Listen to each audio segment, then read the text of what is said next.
This Brightline construction update is a little different than normal by starting at Port Canaveral, which is about 8 miles from the Florida East Coast Railway mainline in Cocoa.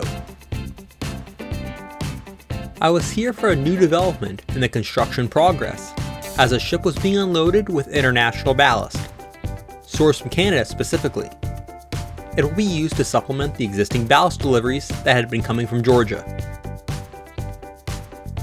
With there being consistent delays in their ballast deliveries, Brightline arranged to have over 35,000 tons of ballast shipped in from Canada. It will be used on part of the Orlando line, as well as on a section of the second main line on the FEC corridor. You can see it being unloaded here.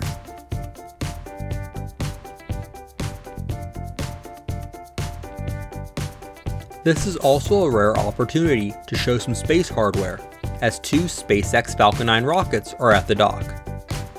This same dock is used by SpaceX to unload their drone ships that the rockets land on in the Atlantic Ocean before they are taken back to the Kennedy Space Center to be refurbished for another launch. Both of these rockets had launched over the previous 2 weeks, with the most recent arrival still on one of the ships waiting to be unloaded.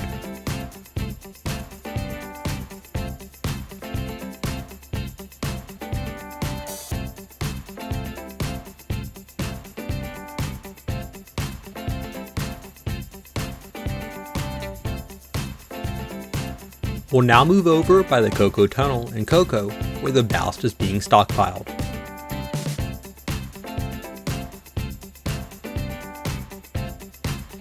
Here are the 2 leased locomotives that I had shown in a previous video sitting on the runaround track.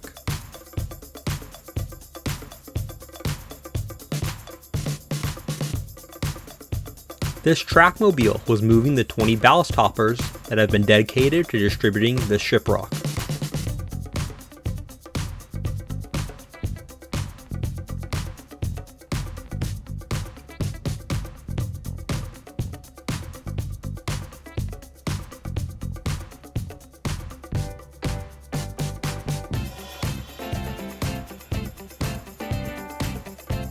The ballast is being stockpiled in the yard where the segments for the Cocoa Tunnel had previously been built.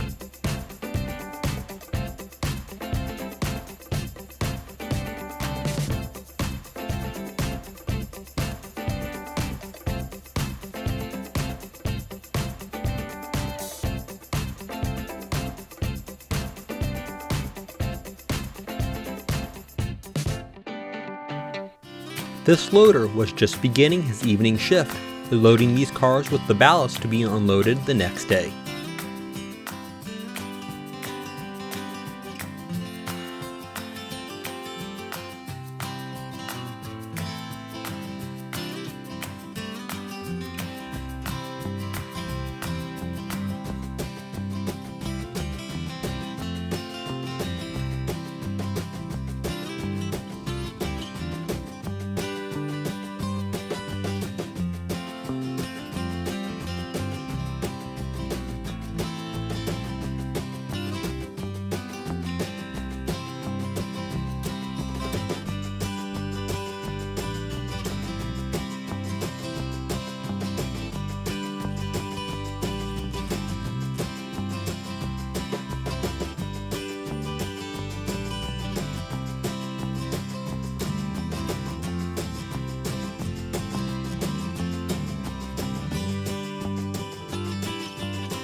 Some of this ballast has already been dropped on the new track around the Cocoa Curve and over Industry Road.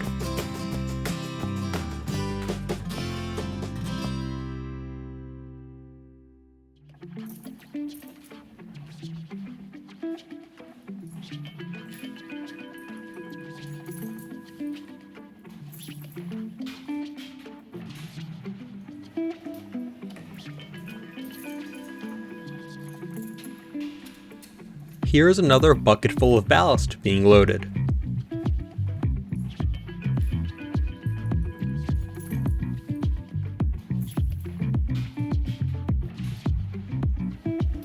This process will be repeated daily until all of the ballast has been distributed.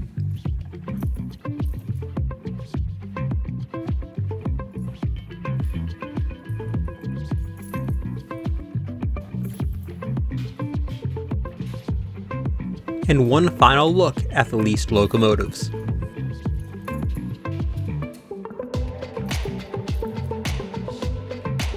We'll finish about 2.5 miles south at West Highlands Drive, where some of this ballast had been dropped earlier in the day. This Canadian ballast had been dropped on the new second main line on the right. Looking at it side by side compared to the ballast that had come from Georgia, you can see this new ballast is a more plain, darker gray compared to the speckled, lighter Georgia granite.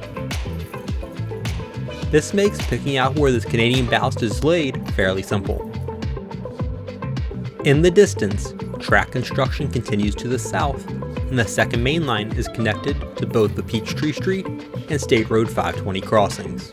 Both of the main lines in this area are new construction, with the old main line eventually turning into a lead track for Cocoa Yard, once the temporary track shift north of Peachtree Street is removed.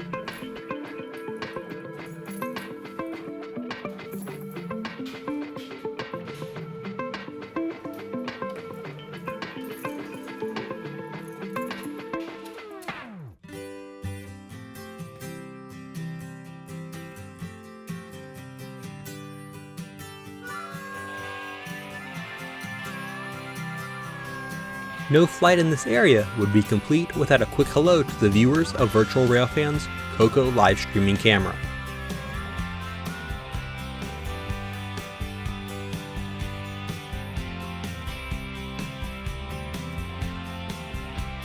And here's a flight back north.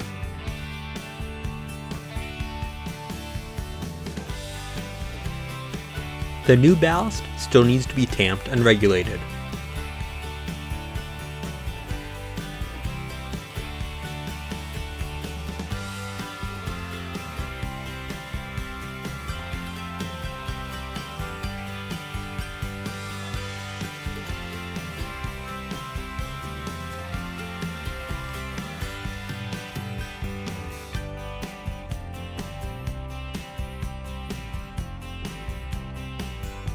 Here you can see where the old ballast ends and the Canadian ballast begins.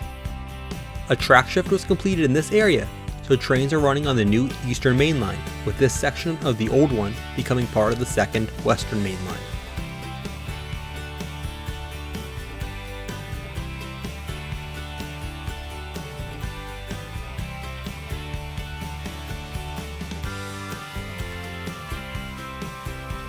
We'll finish with a quick look at the new West Highlands crossing.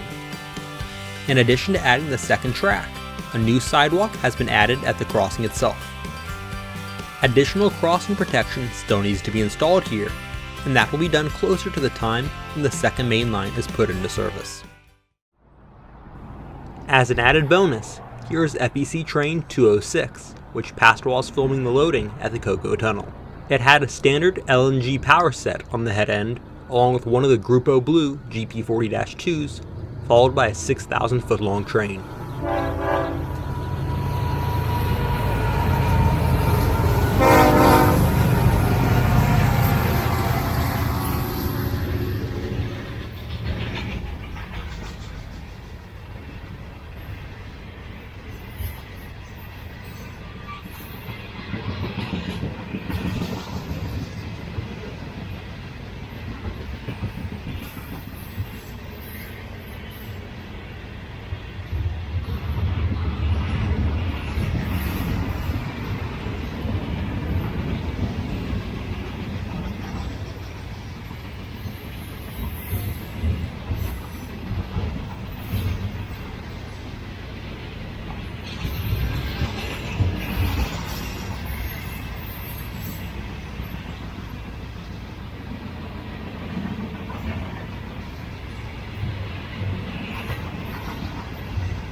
Thanks for watching. Be sure to hit the like button and subscribe. Also check out my social media pages.